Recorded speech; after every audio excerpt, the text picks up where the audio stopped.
Where are you going, Holmes? Have you been invited somewhere? We have been invited, Watson.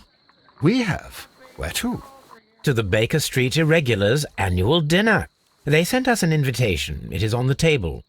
A dinner? How could those street urchins afford anything like that?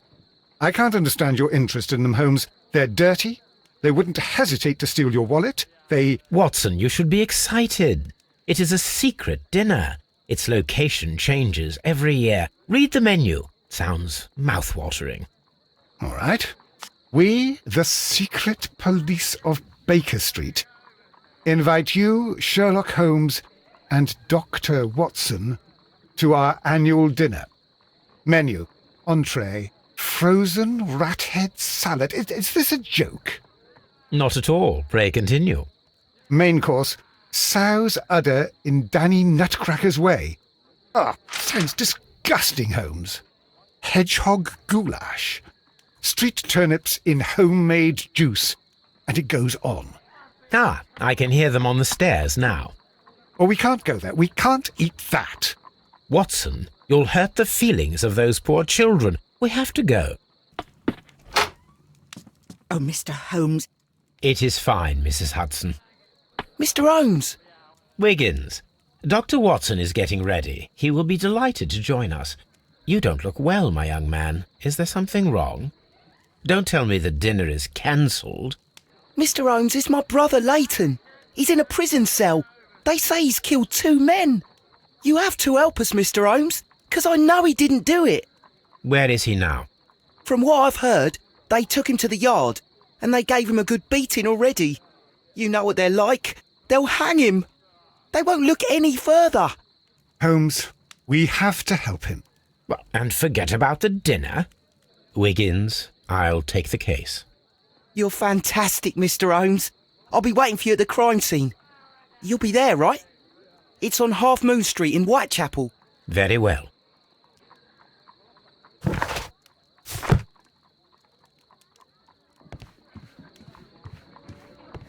Hello, Toby. All you need now is a shawl and a mop cap, and you could be Mrs. Hudson's younger sister.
Holmes, poor little Wiggins needs our help.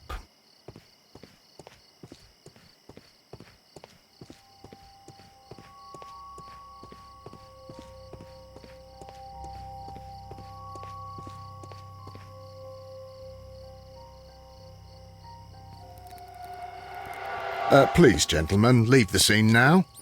Oh, Mr. Holmes, is that you? Good evening, Constable... Constable Marrow. I was here with Inspector Aberline during the Ripper case, Mr. Holmes, back in '88. But then this is nothing like that case. With this one, we've got the murderer, the weapon, and the statements, which speak for themselves. Of course, Marrow. But you know that appearances can sometimes be deceiving. Who were the victims? The 2 men here, both shot. The stab fellow was Brian Vercotti, a well-known ruffian. The other, Kenneth Butler, a jeweller by trade. You spoke of statements. You have witnesses? Well, I was there, so I gave my own statement. And then there were two other witnesses who said they saw the killer Chapman. Mr. Turner, a gentleman who lives in that flat over there, and Polly Powell, a flower seller who was over at the far side of the street. So, Constable Marrow, I should be delighted to hear your testimony.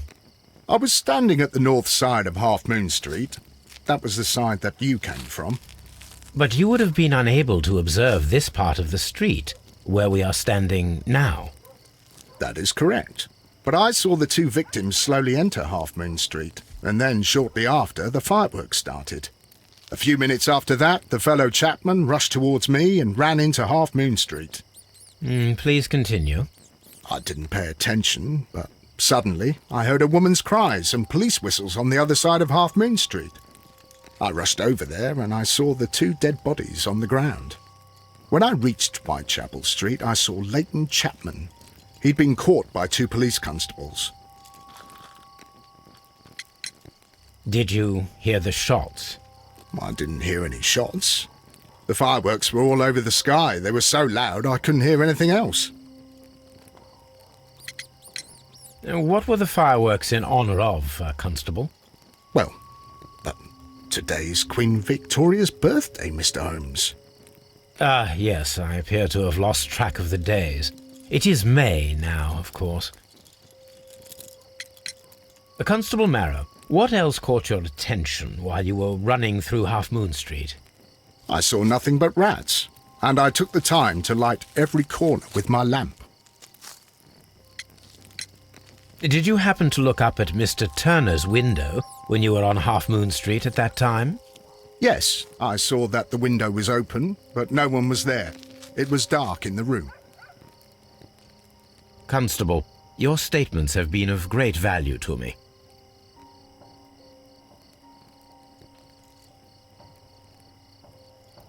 The bullet struck his head. This man didn't stand a chance.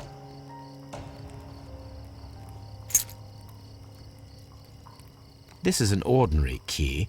I wonder what kind of door it opens.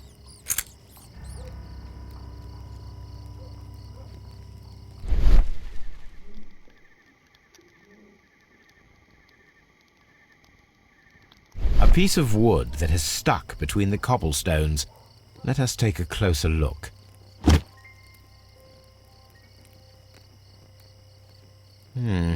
This shard of wood is quite new.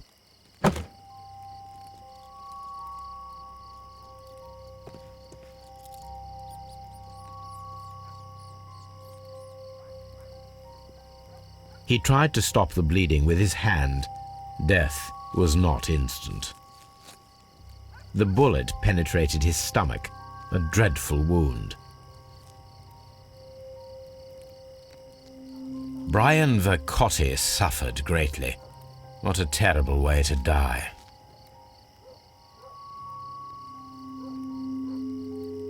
A tattoo from Westgate Prison. Vercotti must have done some time there.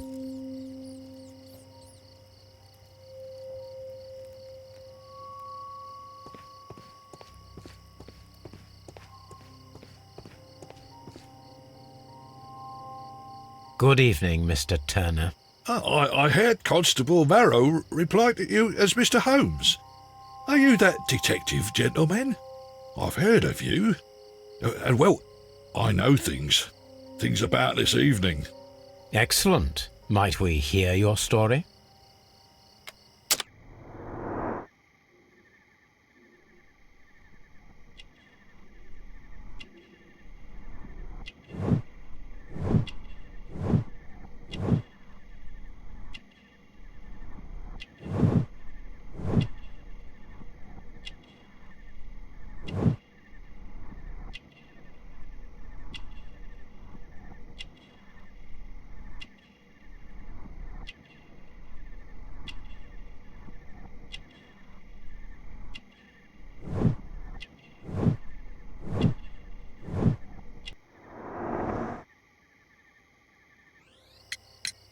Could you tell us everything that you may have seen or heard?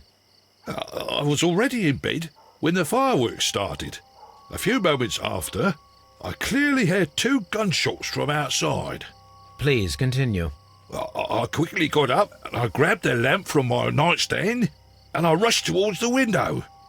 I looked down and I saw 2 bodies. And there was a man with a gun who was standing nearby. Where exactly? Well, near this body. Did he notice you? I don't think so. He rushed towards Whitechapel Street without looking around. Mr. Turner, did you see anyone else in the street? No, I saw no one but that man, the murderer, the fellow they caught. Were the 2 shots you heard consecutive? Yes, there was a very short pause between them, and they sounded different somehow. It seemed to me that the second shot was louder than the first. That is an interesting comment. Mr. Turner, what were your actions after you stepped up to the window? I was afraid that the man with a gun might return, so I stayed close to the window till I saw the policeman coming in the Half Moon from Whitechapel. Then I walked out to tell them everything I saw. You have helped us a great deal, Mr. Turner. Mr. Holmes, did you see my brother at Scotland Yard? Is he all right?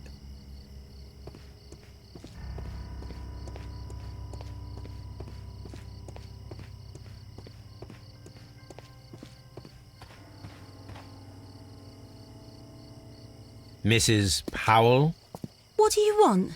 My name is Sherlock Holmes. I'm assisting the police with their investigation of the crime that took place this evening. Well, I've already gave my testimony, but very well. Could you tell us everything that you may have seen or heard? Yes.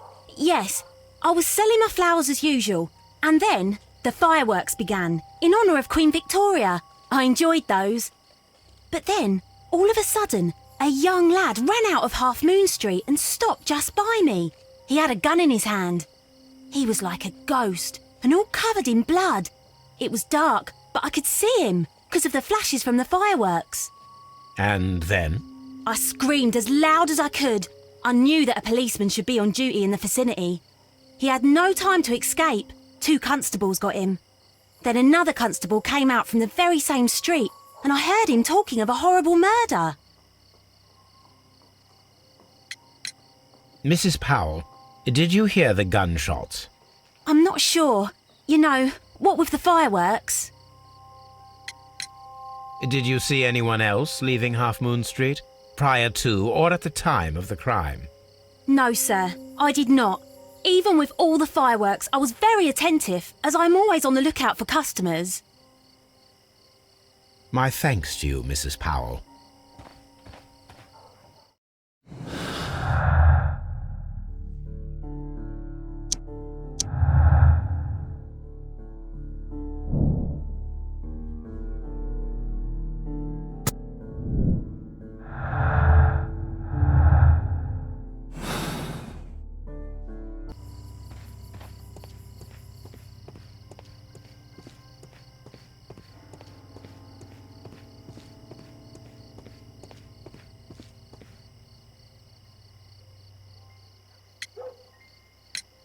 Mr. Turner, you have stated that you remained close by your window after the crime, is that correct? Oh, yes, Mr. Holmes. I stayed at my window until the policeman arrived to examine the dead bodies.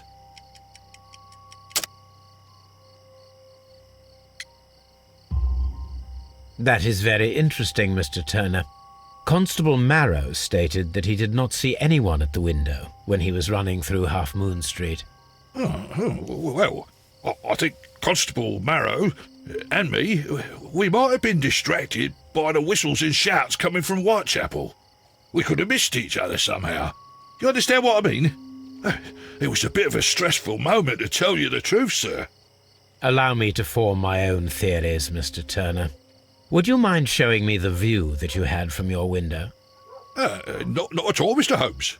Please, follow me. Mr. Turner appears to live very modestly.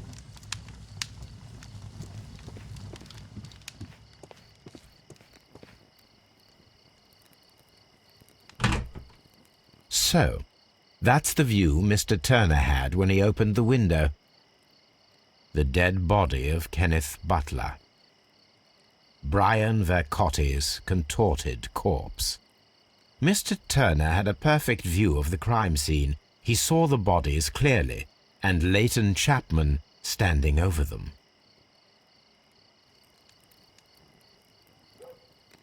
Anything else you would like to know, Mr. Holmes?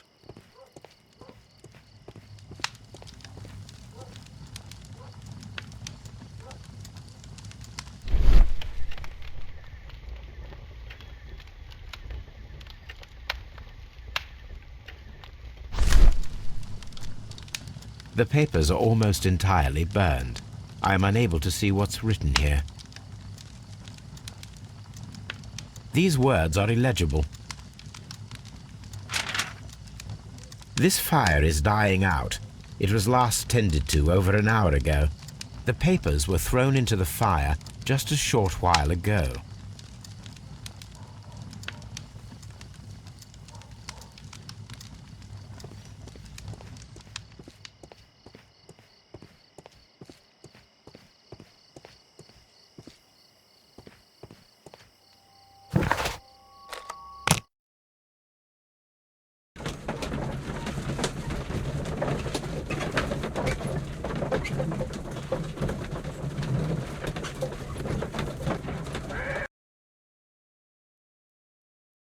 Mr. Holmes, whatever brings you here so late at night? I'm interested in the case of young Leighton Chapman. He was arrested earlier this evening and accused of a double murder. I beg your pardon? That case is quite clear to the police. Or are there any new facts that we don't know about? Who knows, Inspector? Look, you are free to investigate, of course, Mr. Holmes. Chapman was arrested with a revolver in his possession, which you can find in the evidence room. The suspect himself is in custody. Did you find anything else on his person? A few personal belongings. Nothing particular, Mr. Holmes. Thank you, Lestrade.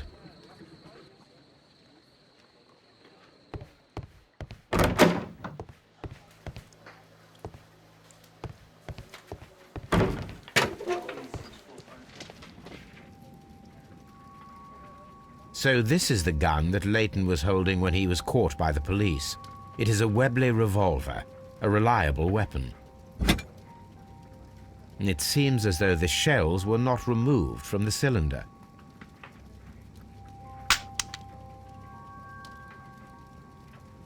Two out of the 6 shells have been fired. There were 2 shots. A cheap watch, bought with his own money, no doubt. 2 out of these cigarettes are filled with cheap tobacco. Nothing interesting.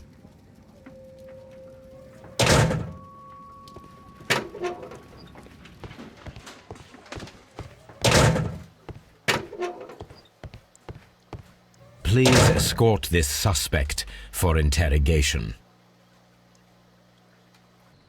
Good evening, Mr. Chapman. Who are you? I've got nothing to say. It's all a mistake. Calm down, Leighton. I have come here to help you. To find out if you truly are innocent, as your younger brother Wiggins has told me. My brother? You know him? Then that means you're... Sherlock Holmes. Oh, blimey. All right, Mr. Holmes. I'll tell you everything.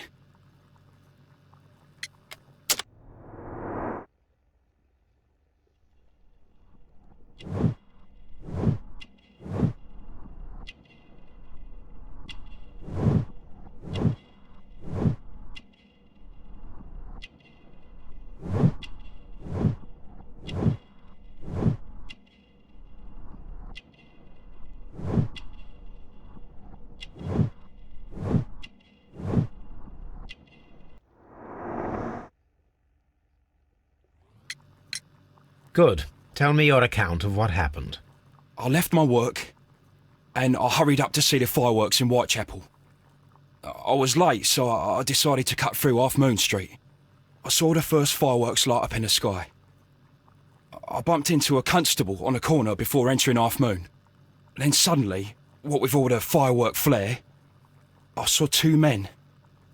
They were both lying flat in the middle of the street. I stopped where I was. I thought about turning back to the police, but as I was thinking of that, I saw a third person. He was leaning over the body that was furthest from me. The second I saw him, he raised his head and he stared at me. In a flash, I saw his gun, but he made a dash for it instead and he escaped through Whitechapel Street.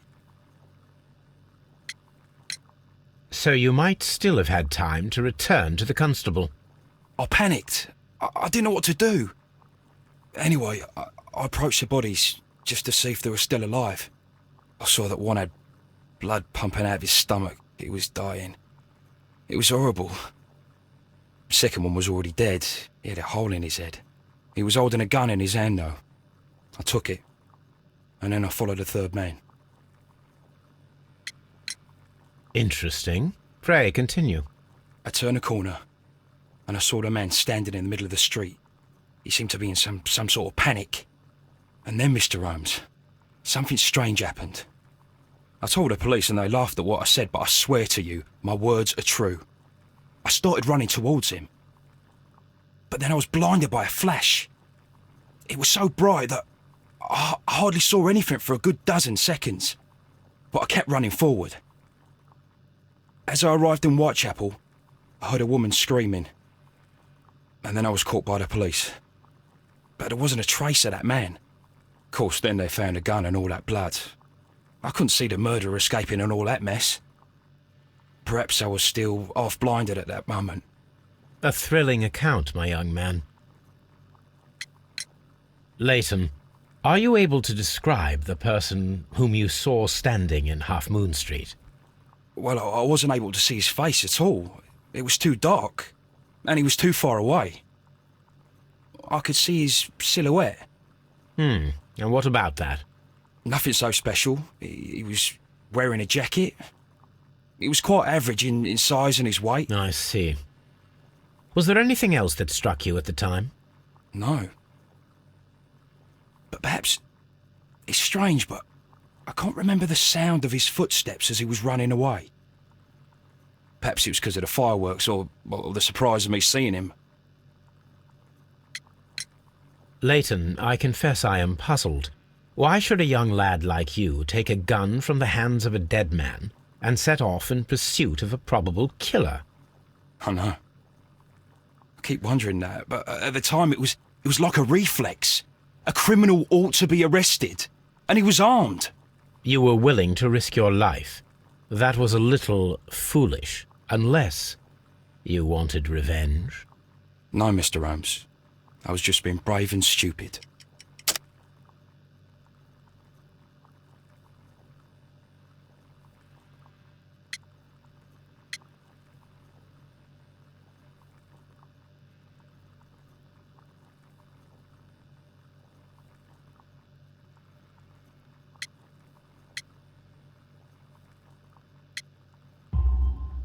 I'm sure that you were, but I believe that you may have recognized one of the victims, Brian Vercotti. You knew that gentleman well, did you not? However could you know that? You have a typical tattoo of the Westgate Brotherhood upon your hand. I observed exactly the same mark upon Mr. Vercotti. You came to know him from your sharing a past prison sentence. Am I correct, Mr. Chapman? Oh, God. You're right, Mr. Holmes. Would you tell me a little about Brian Vercotti? We were convicted for a robbery. Once in prison, both of us joined one of these fraternities. During that year, we tried to help each other out, you know? You were quite young then, I believe. Yes, Mr. Holmes, we were. We'd only stolen a pound of meat. After we were released, and when I saw what my little brother had become, I decided to work towards living an honest life. And Vercotti? He had a hard time. His sister had died in a Whitechapel dispensary while he was in prison. He had no family anymore. Our paths split. He fell back into crime. So you lost him? Yes. And for around 2 years, I heard no news of him at all. We shall see you soon, young man.